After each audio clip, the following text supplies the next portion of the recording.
Merhaba arkadaşlar. Bugün Hande Erçel'in Türk endüstrisinin ötesine nasıl geçtiğini ve bunun kariyeri açısından ne anlama geldiğini konuşacağız. Sen Çal Kapımı dizisinin başarısından sonra onun popülerliği küresel bir boyuta ulaştı. Bu durum yeni fırsatlar doğurdu.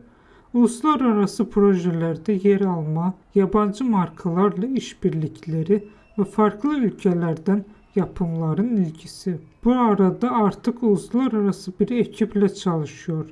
Bu önemli bir değişimdir. Çünkü çalışma formatı, beklentiler ve hedef kitle tamamen farklıdır. Ayrıca giderek daha fazla uluslararası etkinlikte yer alması Türkiye dışında görünürlüğü de artmaktadır.